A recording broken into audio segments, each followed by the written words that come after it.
बहुत समय पहले की बात है जब पृथ्वी पर अधर्म का भार बढ़ गया था। अन्याय, अहंकार और क्रूरता ने मनुष्यों के हृदय को पत्थर बना दिया था। तब भगवान विष्णु ने वचन दिया कि जब जब धर्म की हानि होगी तब तब वे अवतार लेंगे। उसी वचन के अनुसार मथुरा की अंधेरी कारागार में आधी रात को वर्षा के बीच श्री कृष्ण का जन्म हुआ। चारों ओर अंधकार था, लेकिन जैसे ही बालक ने जन्म लिया जेल की दीवारें प्रकाश से भर गईं। देवकी और वासुदेव के आंसू बहने लगे, क्योंकि उन्हें पता था कि ये कोई साधारण बालक नहीं, स्वयं नारायण हैं। वासुदेव ने कांपते हाथों से बालक को उठाया। जेल के ताले अपने आप खुल गए, पहरेदार गहरी नींद में चले गए और यमुना जी ने अपने जल को 2 भागों में बांट दिया। उस रात प्रकृति स्वयं कृष्ण की सेवा कर रही थी। गोकुल में नंद बाबा के घर आनंद छा गया और मथुरा में कंस को भय ने घेर लिया। गोकुल में कृष्ण बड़े हुए। उनकी बाल लीलाएं आज भी हृदय को पिघला देती हैं। कभी माखन चुराते, कभी ग्वालों के साथ खेलते, कभी माँ यशोदा से आंख मिचौली करते। एक दिन यशोदा ने उन्हें माखन खाते पकड़ लिया और दंड देने के लिए मुंह खुलवाया तो उसमें पूरा ब्रह्मांड दिख गया। उस क्षण यशोदा समझ गई कि ये बालक उनका नहीं बल्कि सृष्टि का स्वामी है। फिर भी माँ का प्रेम ज्ञान से बड़ा था। उन्होंने कृष्ण को सीने से लगा लिया। कृष्ण ने सिखाया कि ईश्वर भय से नहीं, प्रेम से बंधता है। उन्होंने कालिया नाग का दमन किया, गोवर्धन पर्वत उठाया और इंद्र के अहंकार को तोड़ा। जब ब्रजवासी डरे हुए थे तब कृष्ण ने कहा, डरो मत, विश्वास रखो।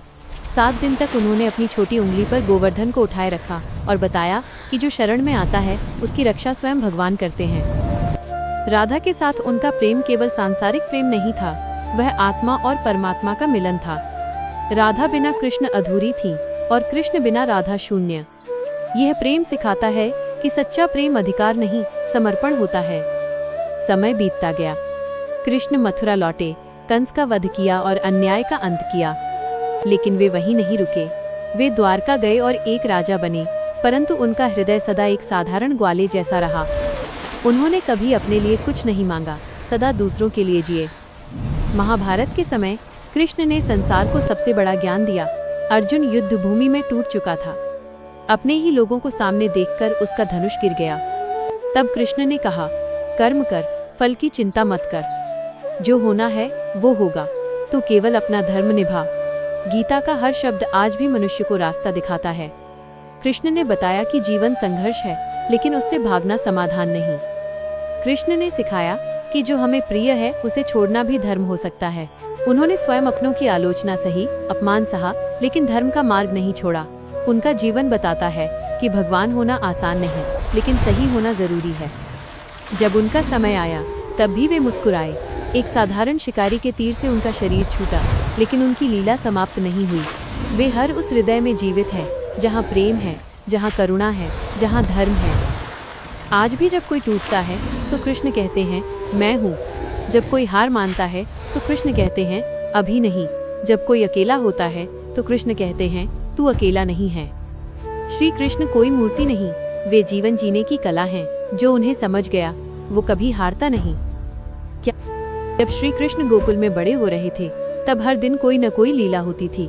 सुबह होते ही ग्वाल बाल उनके द्वार पर आ जाते। कोई बांसुरी लेकर खड़ा होता, कोई गेंद, कोई लाठी।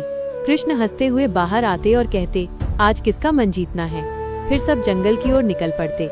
गायें कृष्ण की बांसुरी की धुन पहचानती थीं। जैसे ही मधुर स्वर निकलता वे स्वयं उनके पीछे पीछे चल पड़ती। ये केवल संगीत नहीं था, ये आत्मा को पुकारने की भाषा थी। एक दिन ग्वाल बालों ने कहा, कृष्ण, ये बड़े बड़े लोग कहते हैं कि इंद्र ही सब कुछ देता है, बारिश भी वही करता है। कृष्ण मुस्कुराए और बोले, जो सामने है उसकी पूजा करना आसान है, लेकिन जो पास है उसका सम्मान करना कठिन। हम गोवर्धन की पूजा करेंगे क्योंकि वही हमें छाया, घास और जीवन देता है। उस दिन ब्रज में परंपरा टूटी और विश्वास जन्मा। इंद्र क्रोधित हुआ, बादल बरसे, आकाश टूट पड़ा, लेकिन कृष्ण शांत रहे। उन्होंने गोवर्धन उठा लिया और कहा, डर को मेरे नीचे रख दो। ब्रजवासी समझ गए कि ईश्वर शक्ति से नहीं, भरोसे से पहचाना जाता है। यशोदा मैया का प्रेम अनोखा था। वे जानती थीं कि उनका लाला भगवान है, फिर भी जब वो देर से आता तो डांटती थीं। एक दिन कृष्ण ने मिट्टी खा ली। यशोदा ने पूछा, मुंह खोल। जैसे ही मुंह खुला, यशोदा ने देखा तारे, सूर्य, चंद्रमा, पूरा संसार। उनकी आंखें भर आईं, लेकिन अगले ही पल उन्होंने कृष्ण को गोद में ले लिया और कहा, जो भी हो तू मेरा बच्चा है। यही लीला सिखाती है कि प्रेम में ज्ञान भी हार मान लेता है। राधा का नाम लेते ही कृष्ण मौन हो जाते थे। राधा कोई साधारण गोपी नहीं थी, वे कृष्ण की चेतना थी। जब कृष्ण बांसुरी बजाते तो धुन राधा तक नहीं जाती थी, बल्कि राधा के भीतर से निकलती थी। उनका प्रेम किसी बंधन में नहीं था, न वचन न अधिकार, केवल समर्पण। ये प्रेम सिखाता है कि सच्चा रिश्ता वो नहीं जो पास रखे, बल्कि वो जो मुक्त करे। समय आया जब कृष्ण को ब्रज छोड़ना पड़ा। यमुना के तट पर सब रो रहे थे, गोपियां, ग्वाल बाल, यशोदा। लेकिन कृष्ण की आंखों में आंसू नहीं थे। उन्होंने कहा, मिलन से अधिक महत्वपूर्ण स्मृति होती है। जहाँ प्रेम है वहाँ दूरी नहीं होती। कृष्ण चले गए, लेकिन ब्रज में हर सांस में बस गए। मथुरा में कंस का भय छाया था, उसे आकाशवाणी याद थी।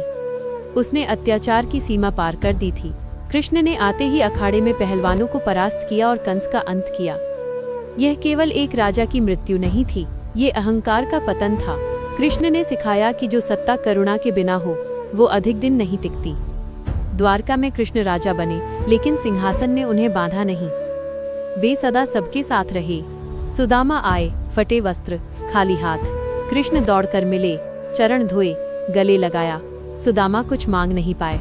लौटते समय उनका जीवन बदल चुका था। कृष्ण ने सिखाया कि सच्ची मित्रता लेन देने से नहीं, भाव से चलती है। महाभारत का समय आया, पूरी धरती युद्ध के कगार पर थी। कृष्ण ने स्वयं शस्त्र न उठाने का वचन लिया। वे सारथी बने, क्योंकि जो सही दिशा दिखाता है वही सबसे बड़ा योद्धा होता है। अर्जुन युद्धभूमि में कांप रहा था, अपने ही लोग सामने थे। तब कृष्ण ने गीता का ज्ञान दिया।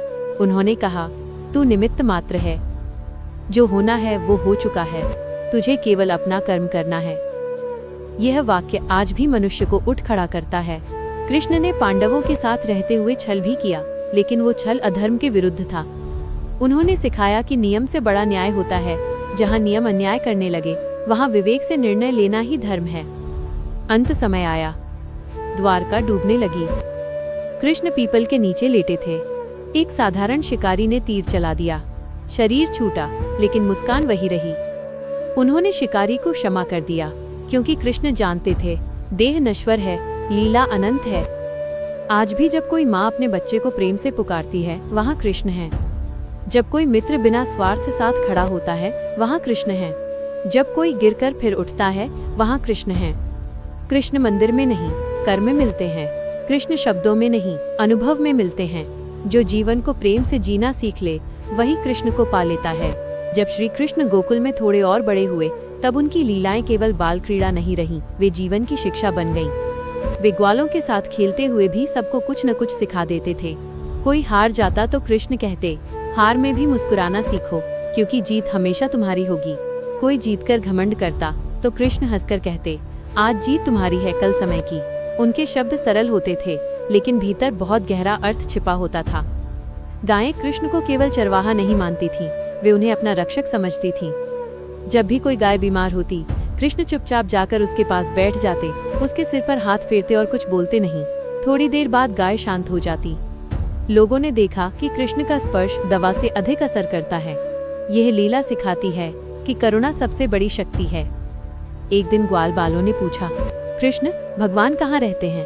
कृष्ण ने एक पत्थर उठाया, फिर पेड़ की ओर इशारा किया, फिर आकाश की ओर देखा और बोले, जहाँ प्रेम है वहीं भगवान है, और जहाँ अहंकार है वहाँ भगवान नहीं रहते। यह सुनकर बालक चुप हो गए, लेकिन उनके भीतर ये बात बैठ गई। यशोदा मैया कई बार सोचती थीं कि उनका लाला साधारण नहीं है, लेकिन जब कृष्ण बीमार पड़ते और उनके माथे पर बुखार होता, तब यशोदा की सारी समझ मिट जाती। वे रोती, पूजा करती, व्रत रखती। उस समय कृष्ण केवल एक बालक थे, भगवान नहीं। यह दिखाता है कि ईश्वर भी माँ के आंचल में बच्चा बन जाता है। रासलीला के समय चंद्रमा भी ठहर जाता था। गोपियां सब कुछ भूलकर कृष्ण की ओर खिंची चली आती थीं। ये आकर्षण शरीर का नहीं था, ये आत्मा का आह्वान था। कृष्ण की बांसुरी किसी को बुलाती नहीं थी, वो भीतर छुपे प्रेम को जगा देती थी। जिसने सुना वो स्वयं चल पड़ा। ये लीला बताती है कि जब ईश्वर पुकारता है तो कोई बहाना काम नहीं आता। जब अक्रूर कृष्ण को मथुरा ले जाने आए, तब ब्रज रो उठा। यमुना की लहरें भी भारी हो गईं। यशोदा ने कृष्ण को गले लगाया और कुछ नहीं बोली। कृष्ण ने उनके चरण छुए और कहा, माँ, मैं दूर नहीं जा रहा, मैं हर सांस में रहूंगा। ब्रज जानता था कि कृष्ण लौटेंगे नहीं, लेकिन फिर भी सबने उन्हें रोका नहीं, क्योंकि प्रेम बांधता नहीं, मुक्त करता है।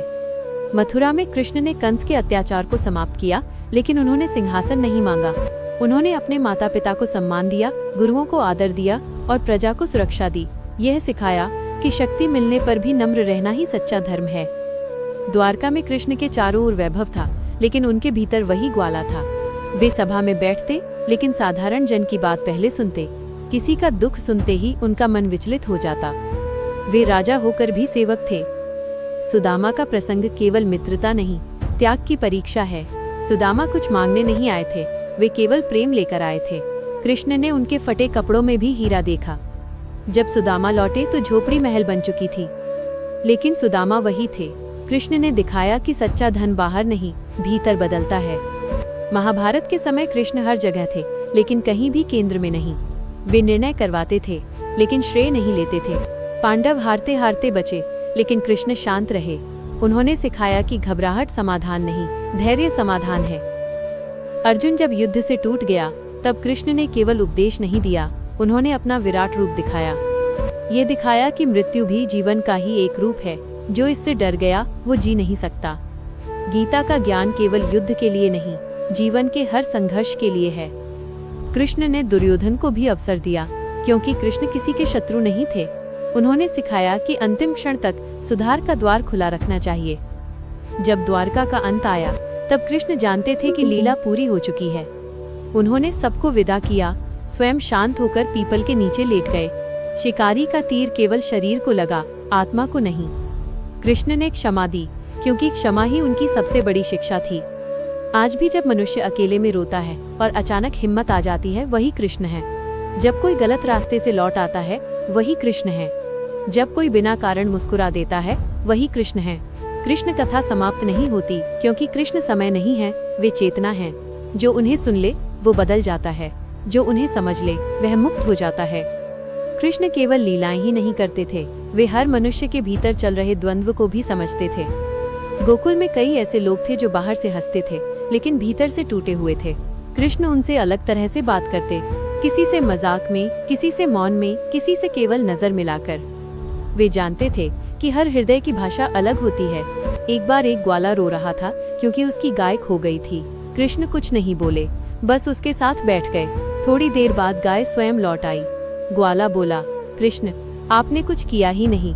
कृष्ण मुस्कुराए और बोले, कभी कभी साथ रहना ही सबसे बड़ा समाधान होता है। ब्रज में एक वृद्धा रहती थी, जो रोज कृष्ण के लिए सूखी रोटी रख देती थी। लोग हंसते थे कि भगवान को सूखी रोटी क्यों, लेकिन कृष्ण रोज वहां जाते, रोटी खाते और कहते, आज बहुत स्वादिष्ट है। एक दिन वृद्धा नहीं आई, कृष्ण स्वयं उसके घर पहुंचे। वह बीमार थी। कृष्ण ने उसके चरण दबाए। उस दिन ब्रज ने समझा कि भगवान भोग से नहीं, भाव से प्रसन्न होते हैं। राधा जब चुप रहती थी, तब भी कृष्ण सब समझ जाते थे।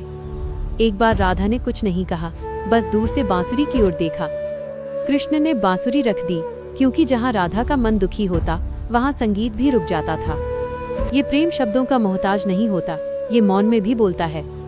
ब्रज छोड़ते समय कृष्ण ने किसी को वचन नहीं दिया कि वे लौटेंगे, क्योंकि वे जानते थे वचन से बड़ा भरोसा होता है।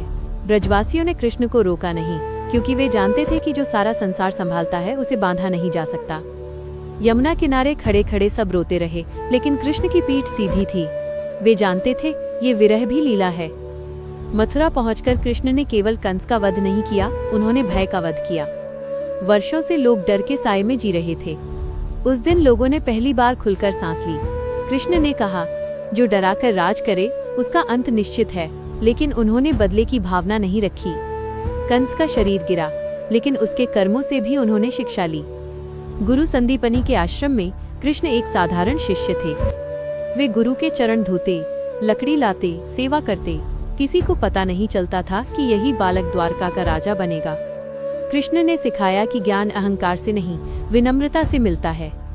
द्वारका में जब कृष्ण ने शासन संभाला, तब न्याय सबसे ऊपर था। अपने लोगों के लिए भी नियम वही थे जो दूसरों के लिए। एक बार उनके अपने कुल के एक व्यक्ति ने अन्याय किया। सभा में सब चुप थे। कृष्ण ने स्वयं दंड दिया। उन्होंने कहा, अगर अपनों के लिए आंख मूंद ली तो धर्म अंधा हो जाएगा।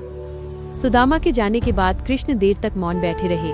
किसी ने पूछा, आपने उन्हें इतना दिया, फिर भी वे कुछ मांगकर नहीं गए। कृष्ण बोले, जिसे देने की आदत हो वो मांगना भूल जाता है। ये मित्रता की पराकाष्ठा थी। महाभारत से पहले कृष्ण हर राज्य गए, शांति का प्रस्ताव रखा। दुर्योधन हंसा, उसने कृष्ण को बांधने का प्रयास किया। कृष्ण ने विराट रूप दिखाया, लेकिन फिर भी युद्ध नहीं चाहा। उन्होंने अंतिम क्षण तक शांति का मार्ग खुला रखा, क्योंकि युद्ध विजय नहीं विवशता होता है। युद्ध के दिनों में कृष्ण रथ हाँकते थे, धूल उड़ती थी, बाण चलते थे, लेकिन कृष्ण का मन स्थिर था। अर्जुन जब थक जाता तब कृष्ण मुस्कुरा देते, वही मुस्कान अर्जुन को फिर खड़ा कर देती। गीता कोई पुस्तक नहीं थी, वह उसी क्षण जन्मा जीवन ज्ञान था। कृष्ण ने भीष्म को भी प्रणाम किया, कर्ण को भी सम्मान दिया, अश्वत्थामा को भी सुधरने का अवसर दिया, क्योंकि कृष्ण किसी के विरोधी नहीं थे, वे अधर्म के विरोधी थे। जब युद्ध समाप्त हुआ तब कृष्ण ने विजय का उत्सव नहीं मनाया। वे स्त्रियों के आंसू पोंछने गए, विधवाओं के पास बैठे। उन्होंने कहा, ये जीत नहीं है, ये एक भारी मूल्य है। कृष्ण जानते थे कि हर युद्ध दोनों पक्षों को घायल करता है। अंत समय में जब द्वारका डूब रही थी तब लोग घबराए हुए थे। कृष्ण शांत थे। उन्होंने कहा, जो बना है वो मिटेगा, लेकिन जो सत्य है वो कभी नहीं मिटता। पीपल के नीचे लेटे कृष्ण आकाश को देख रहे थे। तीर लगा, शरीर शांत हुआ, लेकिन लीला समाप्त नहीं हुई।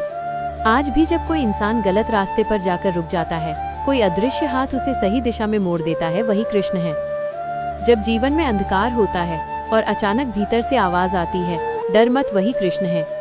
कृष्ण बाहर नहीं, भीतर मिलते हैं। कृष्ण कथा नहीं, अनुभव है। और जो इस कथा को सुनकर थोड़ा भी बदल गया, समझ लो कृष्ण वहाँ प्रकट हो गए।